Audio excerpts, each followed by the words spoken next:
Hey guys, welcome back. I hope you are having an amazing day. Let's get right into the stories. The first one is an entitled People Story. Sometimes life has a way of teaching us valuable lessons, and in my case, it came in the form of a peculiar neighbor and an unexpected inheritance. Let me take you back to when my world took an intriguing turn. I've always been a city person, thriving in the hustle and bustle.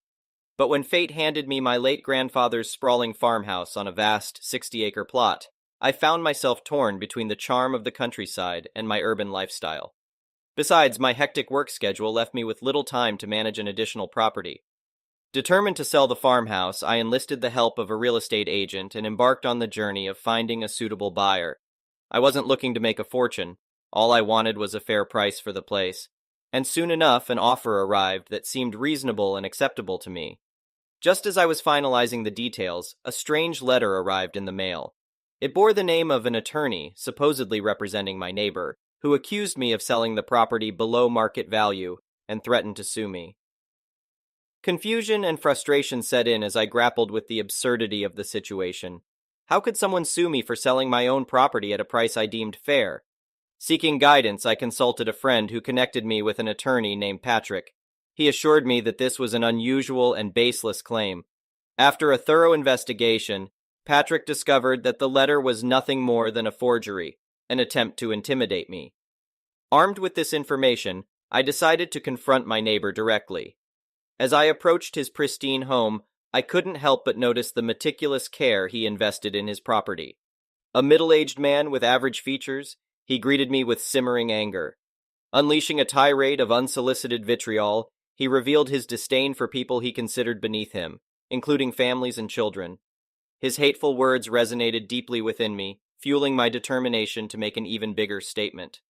After leaving him with the attorney's letter, I indulged in a reflective evening, accompanied by my feline companion and a few drinks. It was during that tipsy state of mind that a friend's suggestion illuminated my path forward.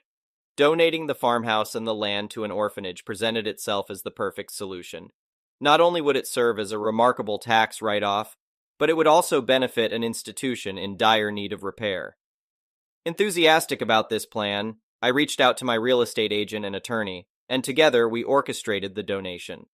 While I felt a tinge of guilt for reneging on the initial offer, the buyer understood and supported my decision. The anticipation of the neighbor's reaction heightened my excitement, and sure enough, it wasn't long before he discovered what I had done. He tracked down my city address and confronted me, attempting to intimidate me once more. But this time he was met with an unexpected ally, my neighbor, a small, elderly woman who rarely expressed discontent. Her fiery spirit flared as she reprimanded him, declaring that heartless individuals like him didn't deserve happiness or wealth. In a moment of poetic justice, she suggested he donate all his money to the orphanage, serving as retribution for his callousness. With his ego deflated and his confidence shattered, the disgruntled neighbor retreated, defeated by the unified voice of justice and compassion. However, fate had more in store for him. Unable to bear the presence of the orphanage next door, he decided to leave, abandoning his beautiful home and meticulously manicured yard. The irony was palpable. His material possessions couldn't compensate for the hollowness within his heart. And so the farmhouse became a sanctuary for the orphans, a place where love and laughter replaced neglect and sadness. The once imposing structure, now renovated and brimming with life, stood as a testament to the power of kindness and the triumph of the human spirit. Update. Years have passed since those events unfolded, and the farmhouse has flourished as a cherished home for countless children. The orphanage expanded its reach, touching the lives of even more young souls in need. As for me, the experience transformed my perspective on life and ignited a passion for philanthropy. Embracing the lessons learned, I dedicated myself to supporting various charitable causes. I became an advocate for underprivileged children, actively participating in fundraising events and volunteering at local shelters.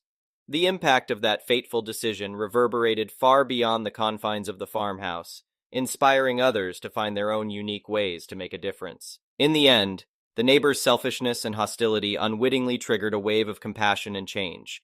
And though he vanished from our lives, his actions left an indelible mark, reminding us of the power we all possess to reshape the world, one act of kindness at a time.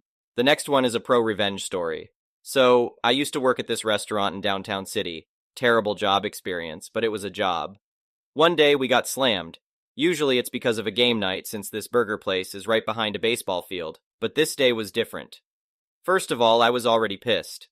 A coworker who thought he was the manager showed up an hour late, so I had to open the entire front of the restaurant alone within 30 minutes because people were already waiting in the parking lot.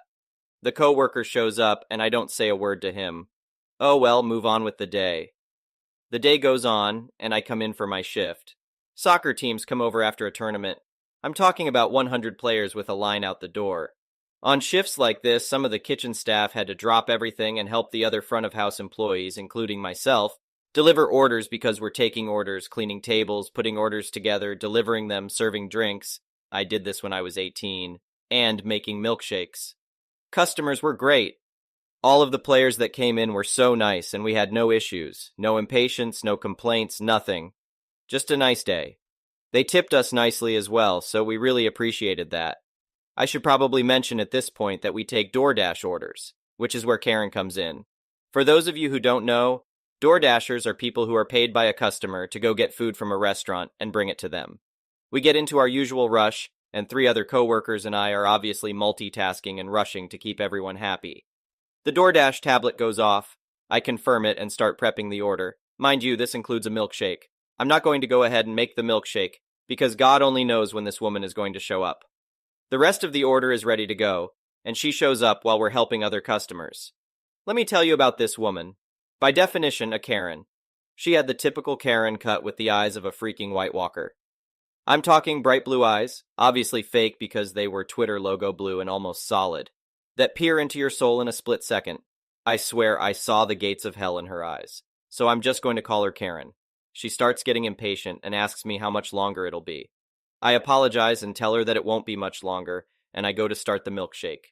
She starts flipping out at my coworkers, and as I'm passing her to get the rest of the DoorDash order, she starts laying it on me, screaming at me because I didn't have the milkshake ready and that I was costing her tips. The woman was wearing Lululemon yoga pants and had expensive colored contacts in. She would be fine without $3. The sort of manager comes out to talk to her. Let's call him C. C comes out and explains the situation. She doesn't accept what he's saying and starts screaming in front of 200 people about how she won't get tips and how hard is it to make one milkshake. Karen gives us the typical, I want to speak to the manager, and the manager just so happens to be C. He tells her he is the manager. He asks her to leave and she continues her rant, calling C a coward about 5 or 6 times. Karen finally leaves. I'm fuming about this lunatic coming in and making everyone uncomfortable, so I do a little digging. Turns out, if you go onto the tablet, you can find the previous DoorDashers who come into the restaurant to get orders. I remember the name of the customer who ordered, so I go onto the tablet to find the DoorDasher's name. I find her name and cell phone number on the order history and information. I get in contact with the DoorDash company and explain the harassment we endured from Karen and give them her name and contact number, saying she was from Redacted City. They tell me they'll look into it. They contacted me later and informed me that it was taken care of and we never saw her again as she regularly took orders from us. We all went on our merry way and occasionally called each other cowards as our own little inside joke. The next one is a petty revenge story. This is the story of a casino Karen. Before we begin, a few things to know. The house always wins. Duh.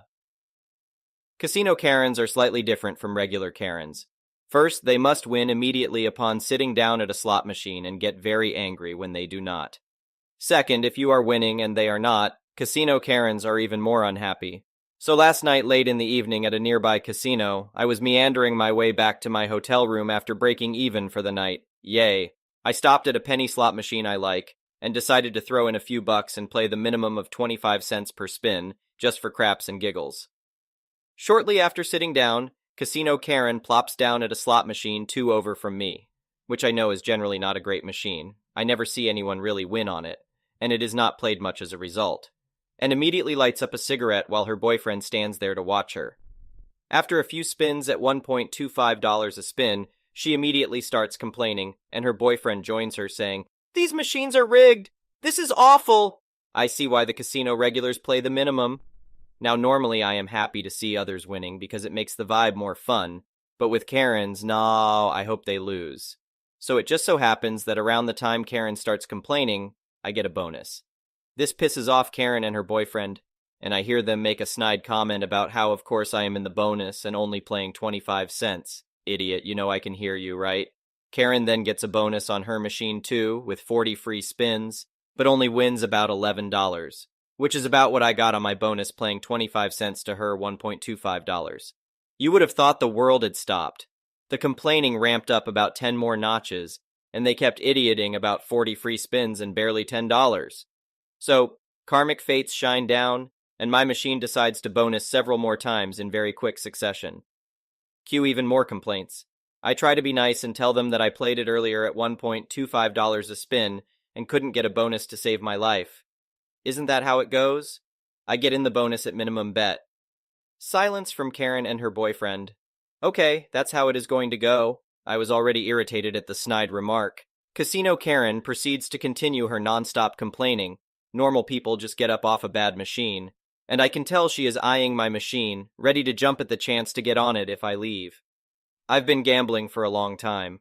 I know when someone wants my machine. Despite being tired, part 1 of Petty Revenge is I decide to keep playing just to annoy her. And I managed to hit a $50 bonus, which, as you can imagine, irritated her since it would have been $250 if I was playing $1.25 like her. About 3 Karen cigarettes later, she finally leaves, but only goes about 7. 8 machines down. I can tell her boyfriend keeps looking my way to see if I have left. Part 2 of Petty Revenge is I pull out a ticket I haven't cashed in yet from another machine that has about $250 in slot credits on it, and I insert it into my machine. This way, it looks like I won a really big bonus if they walk by to see how I am doing and how many credits are on my machine. Of course, about 15 minutes later, they stroll by, and I can tell they are super annoyed to see that I have over $350 in credits on the machine. Ha ha ha ha. Once it was clear they were gone for good, I cashed out and went to bed. The next one is a malicious compliance story. I used to work in a training center for a Fortune 500 company. When class wasn't in session, the building normally only had 4 people in it. Me, trainee, the boss, and the 2 trainers. I called in sick 2 days in a row because I had a nasty lung infection. On the second day, the boss starts ranting at me about how kids these days have no discipline, and I haven't taken a sick day in 9 years. I tried asking if he wanted me to get a doctor's note, but he was pretty adamant about me coming in the next day.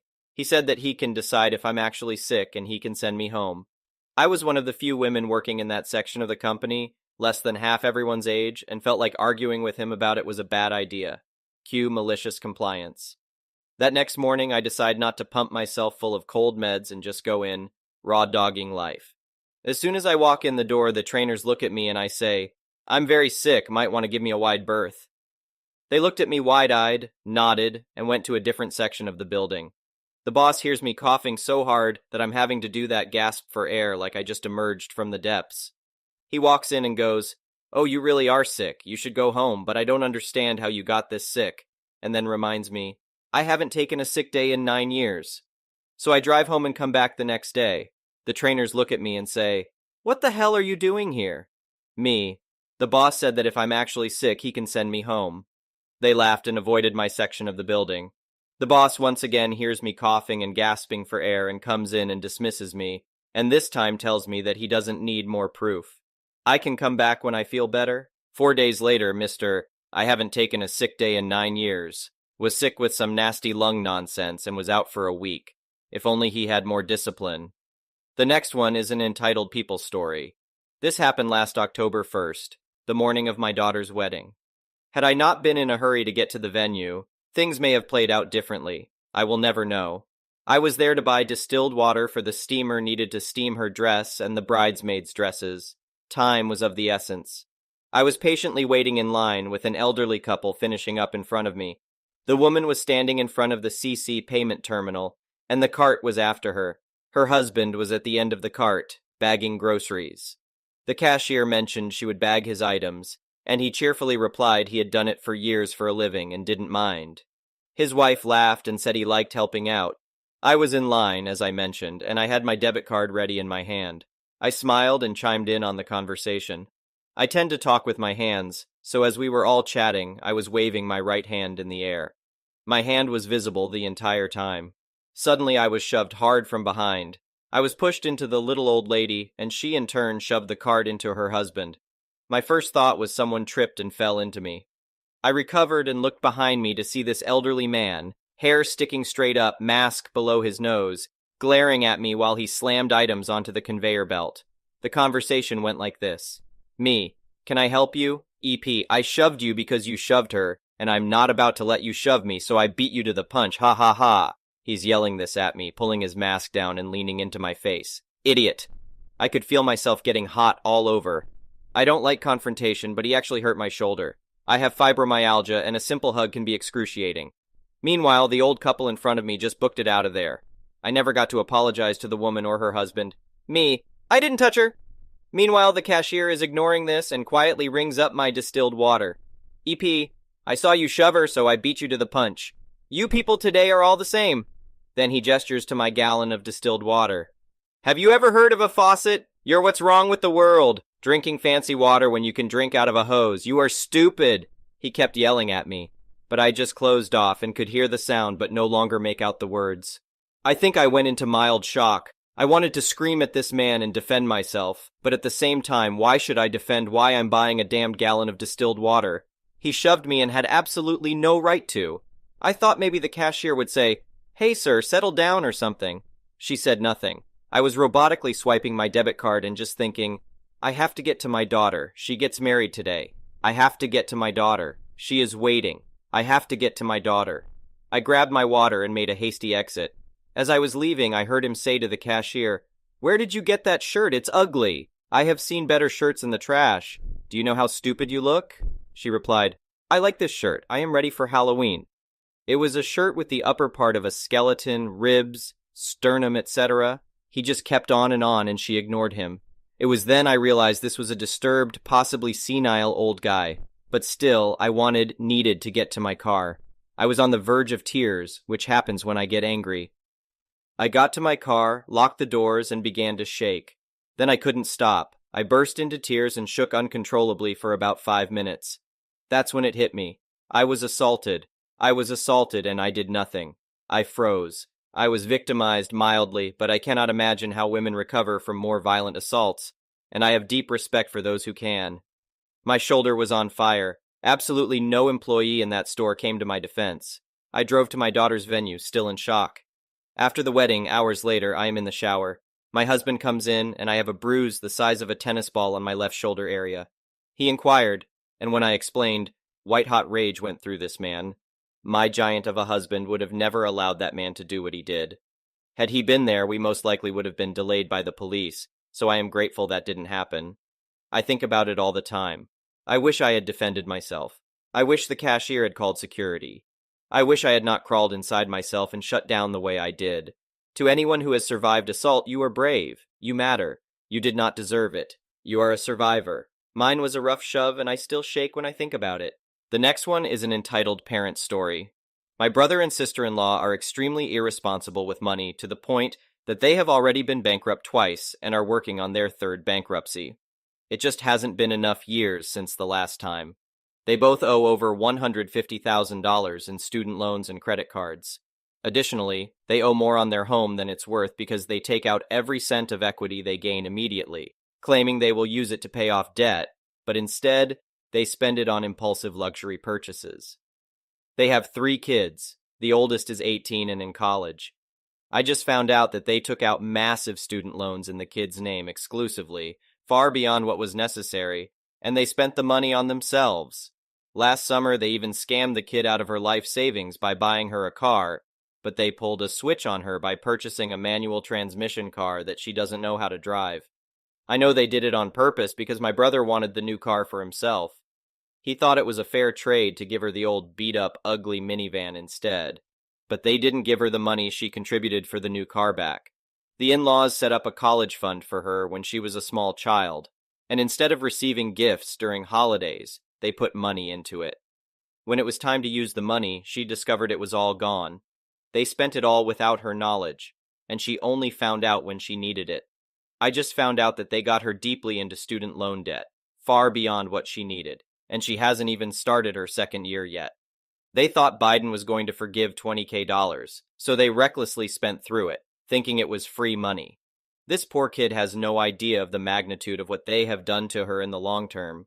They messed up their own lives and finances irreparably and couldn't resist taking advantage of their own child, burdening her with a debt she will never be able to pay off. She will be struggling for the rest of her life. The career path she is pursuing does not offer high earning potential, so she will already face difficulties supporting herself after college. I don't think she knows the extent of the debt being racked up in her name, and if she decides to quit school or choose another path, she will still be stuck with a huge payment. Tuition is super cheap since she stayed in state, so they could have easily paid out of pocket and avoided putting her in the same situation they are in. I am disgusted by the level of entitlement they have, to literally rob their own child of every cent she had, which wasn't much to begin with. Then they sentenced her to a lifetime of massive debt on top of it. Also, they can continue spending frivolously on eating out every meal, new tech gadgets, trips, 2 new cars for themselves, clothes, home decor, and so on. They owe my parents tens of thousands for all the bailouts they received to save their house from foreclosure several times. It would take all day to go over all the rotten, greedy, entitled things they do, but screwing over your own child is on another level, and they have 2 more kids who they will likely take advantage of in the future. Thank you for watching. I would really appreciate it if you could like the video and subscribe to our channel if you haven't already.